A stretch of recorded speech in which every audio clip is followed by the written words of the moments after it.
Okay, I'm working on accessing the driver's side manifold now.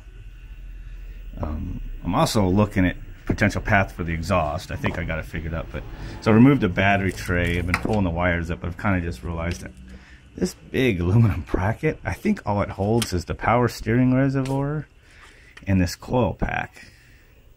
And these coil packs I'm going to be moving. I'm probably going to move them to the back or something. I like to do the conversion to the coil unplug, which would just eliminate all that. But anyway, this is low buck, one step at a time. So this is what I'm doing. I'm going to remove this metal bracket. I'm kind of thinking it's going to clear up some access down there. Good is this. This is where we sure have a lot of piping and wires here, because this has got hydraulic power brakes. So they got this mess over here because they didn't have enough room for a vacuum brake booster on these cars. The overhead cam definitely makes a wider V8. It's definitely a lot wider than the 302. Those were a narrow V8. So if I would have gotten a couple year older car, I would have just been able to reach my hands down in there and access manifolds. But anyway, these are pretty good engines though. Okay. I did have quite a bit more room when I pulled off that bracket there, that big monstrosity of aluminum bracket that's just for holding the power steering pump reservoir. So I got that. I did get the ratchet in there. Had to remove the oil filter to get some access, but I got that exhaust manifold off. So now both manifolds are off. I'm planning on bringing the exhaust pipe right out here in front. See, and what I'm gonna do is fabricate the exhaust, and then these other accessories I'll just have to modify to go around that.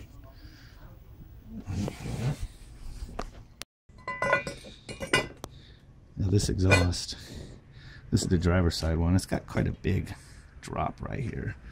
The one on the passenger side was pretty straight back. My original plan was to just swap these, put this one over here, which I could do, but this one was going to be, see, it's nice having these extra heads, so I could kind of mock it up with it off. But if I put this one over here, that was going to put the exhaust way down, and my AC compressor is down here. So the nice thing about Ford being an even bolt pattern, instead of like one here, two, and offset and everything, is that you can also do this.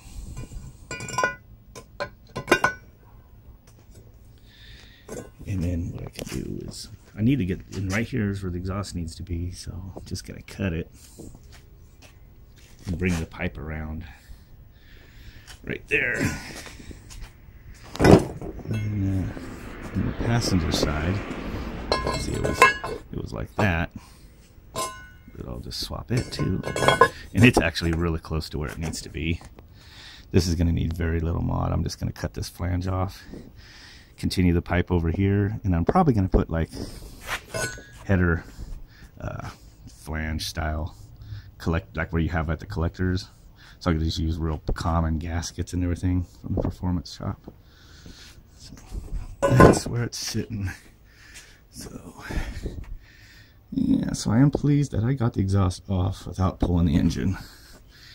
And the cool thing about it being all here is I could, without, you know, while the engine's in here, I could picture how it needs to be fabricated. So cool thing is I'll just bolt the manifolds to the spare heads when I do the cutting and mock up, and then be able to just tack weld it and then put it in here to confirm that I could get the manifold in here. But I think I could be able to push this back up from underneath and push it right here and get my collector, new collector here.